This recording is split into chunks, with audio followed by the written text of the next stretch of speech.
apa kabarnya? Bertemu lagi di Habatus Hidupku Bagi Kristus.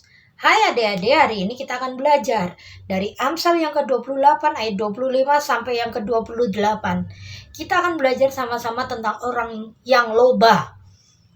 Sudah tahu artinya loba? Nah, kalau yang belum tahu, kita akan belajar sama-sama. Tapi sebelum itu, mari kita berdoa. Tuhan Yesus yang baik, kami ucap syukur karena Engkau sangat baik memberikan kami kesempatan untuk belajar. Berkati kami supaya kami mengerti, memahami, dan melakukannya dalam hidup kami. Dan hanya di dalam nama Yesus kami percaya berdoa. Haleluya. Amin.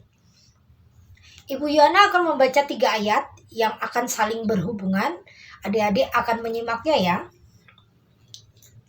Orang yang loba menimbulkan pertengkaran, tetapi siapa percaya kepada Tuhan diberi kelimpahan.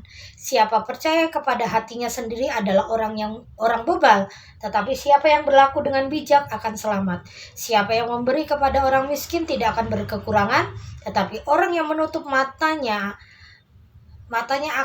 akan sangat dikutuki. 28. Jika orang fasik mendapat kekuasaan, orang menyembunyikan diri, tetapi jika mereka binasa, bertambahlah jumlah orang benar. Nah, adik-adik, kita akan belajar tentang orang loba.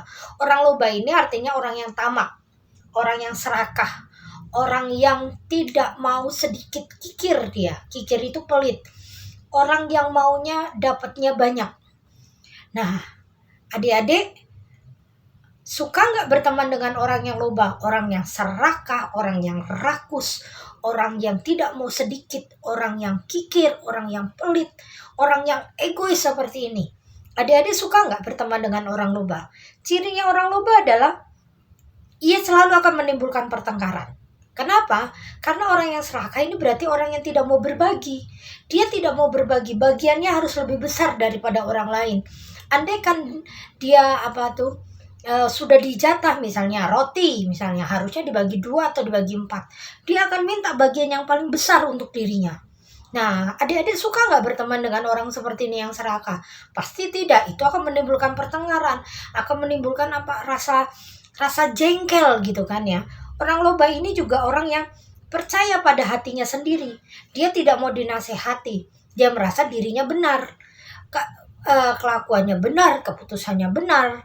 Dia tidak peduli dengan orang lagi dirugikan untuk dirinya, karena dirinya dia nggak peduli. Yang terpenting dia kenyang, dia bagiannya banyak, dia tercukupi. Orang lain mau gimana dia nggak peduli. Beberapa minggu yang lalu Ibu Yohana sudah menyampaikan ciri-ciri orang bebal, dan salah satunya adalah orang loba ini. Makanya di Alkitab mengatakan adalah orang yang bebal, orang yang percaya pada hatinya sendiri. Dia yang paling penting dirinya, pusat kebahagiaannya adalah dirinya. Dia tidak peduli orang lain susah karena dirinya. Itu orang bebal yang egois. Yang ke-27 mengatakan bahwa orang bebal ini tidak mau berbagi. Dia tidak mau memberikan rezekinya bagi orang kesusahan. Bagi dirinya, dia harus diberi, bukan memberi. Memberi pada orang miskin bagi dirinya adalah satu kerugian. Dia tidak mau rugi, dia maunya untung. Memberi kepada orang miskin, tidak ada gitu kan. Itu ciri-ciri orang loba. Bagi dia pengennya terus diberi. Dia maunya diberi, tidak mau memberi. Kira-kira yang suka memberi, minta-minta begini tuh orang hebat apa orang enggak? Nah, adik-adik, Ibu Yohana berharap adik-adik adalah adik-adik yang punya hati untuk memberi ke siapa saja, penuh murah hati, hatinya baik, tulus dalam memberi. Jangan seperti orang loba ini. Orang loba ini dia andaikan mau memberi pun, dia akan memberi dengan bukan dengan tulus, tapi pasti ada maksud-maksud tertentu. Makanya orang loba ini bisa dikatakan orang fasik. Orang fasik ini apa? Orang yang tidak berkenan di hadapan Tuhan. Dia berjalan pada jalannya sendiri. Tetapi kebalikan orang fasik adalah orang yang berhikmat. Ayat yang ke-25, siapa yang percaya pada Tuhan diberi kelimpahan. Orang loba ini tidak diberi kelimpahan, dia pasti akan dikutuki. Ayat yang ke-27, tetapi orang yang menutup matanya akan sangat dikutuk. Kutuk itu artinya orang itu tidak akan dapat berkat, orang itu pasti akan dibenci, orang itu akan kesulitan dalam hidupnya.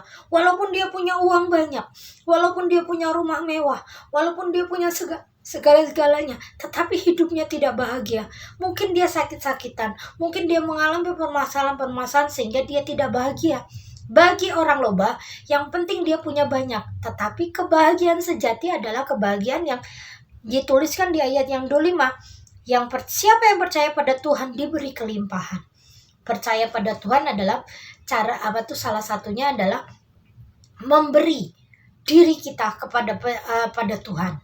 Contohnya, saat bangun pagi adik-adik berdoa pada Tuhan, Tuhan berkati hari ini dalam sekolah, berkati dalam setiap pelajaran yang aku jalani, berikan aku hikmat dan kepintaran. Itu namanya percaya pada Tuhan. Saat kita mengalami kesulitan, saat kita mengalami permasalahan, saat adik-adik sakit, adik-adik berlari pada Tuhan. Mulai berdoa pada Tuhan, percaya bahwa Tuhan akan menolong. Itu namanya adik-adik sedang membuka pintu kelimpahan. Karena adik-adik percaya kepada sumber kelimpahan itu sendiri. Ayat yang ke-26b, siapa yang berlaku dengan bijak akan selamat. Bijak itu artinya apa? Bijak itu adalah orang yang memperhatikan nasihat. Adik-adik pernah gak ke satu tempat sampai kesasar?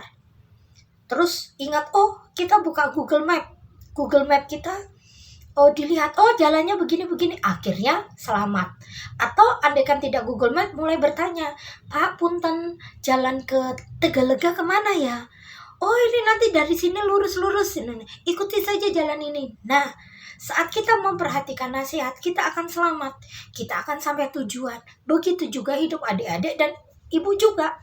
Nasihat yang paling bijak dari Tuhan adalah diisi di Alkitab ini. Kita akan selalu mencintai kitab suci. Supaya apa? Supaya hidup kita tidak tersesat.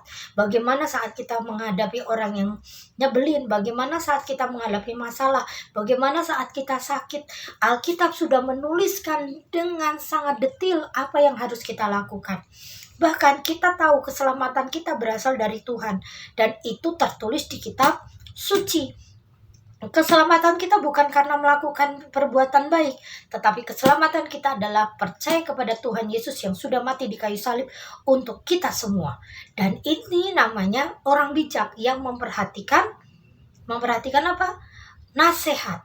Supaya kita dihitungkan sebagai orang-orang yang benar. Adik-adik yang baik, hari ini kita sudah belajar tentang orang loba dan orang bijak. Adik-adik pengen jadi mana? Orang loba atau orang bijak? Jangan sampai jadi orang loba ya. Bila adik-adik saat ini punya sifat seperti orang loba, ayo bertobat. Jangan lakukan itu lagi. Mulai belajar, hatinya diajari untuk berbagi, untuk mengandalkan Tuhan, tidak mengandalkan diri sendiri, dan mengasihi orang lain sebagaimana Tuhan sudah mengasihi kita. Jangan jadi pelit ya, jangan jadi serakah, supaya hidupmu jangan dikutuki karena kelakuanmu. Ayo adik-adik, kita tutup Alkitab, kita berdoa. Terima kasih Tuhan untuk kasih setia Tuhan dalam hidup kami, sehingga kami diberkati untuk firman-Mu ini. Ajari kami untuk menjadi bijak, jangan menjadi orang yang loba. Berkati kami supaya kami terus menjadi berkat bagi orang lain. Dan hanya di dalam nama Yesus kami percaya berdoa, haleluya, amin. Sampai bertemu lagi di Habatus, hidupku bagi Kristus. Habatus